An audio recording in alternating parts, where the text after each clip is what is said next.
और घूमिए, और घूम जाइए, और घूम जाइए, और घूम जाइए।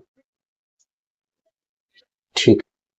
देखिए, स्किन की बीमारी तो है ही, हाँ। लेकिन स्किन के साथ साथ आपको मेन परेशानी जो है वो वेरिकोज वेन की है। ओके। उसके कारण आपको ये और ज्यादा परेशानी बढ़ रही है।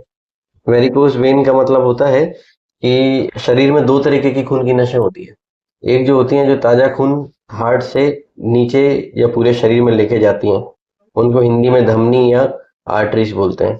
और दूसरे तरीके की जो नसें होती हैं जो यूज हुए वाले खून को वापस से हार्ट में लेके जाती हैं। एक तो जो खून लेके आ रही है ऊपर से नीचे तक, और जो दूसरा इस खून को वापस लेके जा रही है। तो जो आने वाली नसें हैं वो तो ठीक है, ऊपर से पंप का काम कर रहा है हार्ट, नीचे की तरफ फेंक रहा है, उन नसों में कोई परेशानी नहीं है।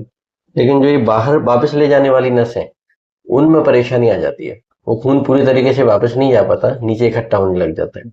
तो नीचे इकट्ठा खून होता है तो उसके कारण फिर नसों का फूलना, फिर धीरे धीरे पैरों में सूजन आना, फिर पैर का काला पड़ना, और फिर धीरे धीरे इसमें घाव बनना। ये अलग अलग स्टेज होती है इसकी। तो ये वेरिकोज वेन का पता चल रहा है। अब इसमें जो जांच कराई ना, अब ये जो अंदर जो वापस ले जाने वाली नसें होती हैं वो भी दो तरीके की होती हैं।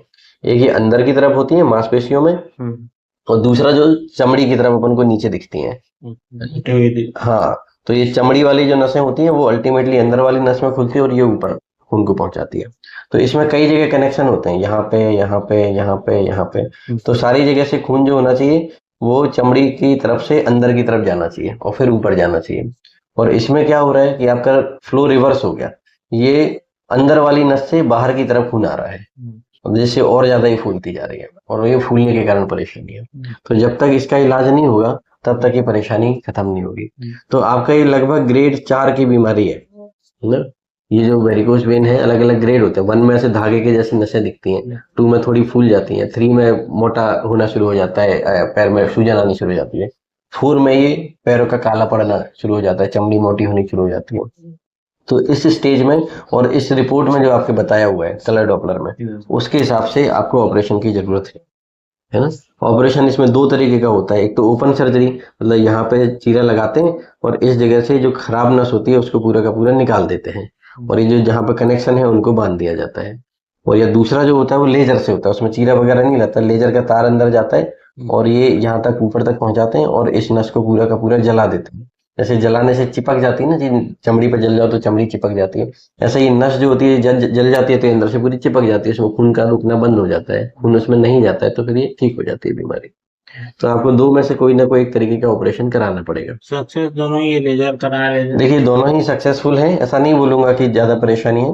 लेजर वाले में वापस से होने के चांसेस ओपन की अपेक्षा थोड़े से ज्यादा होते हैं, है ना। उसमें नस को निकाला नहीं जाता है, उसी जगह पे नस है, बस उसको जला दिया जाता है तो वो चिपक जाती है बस।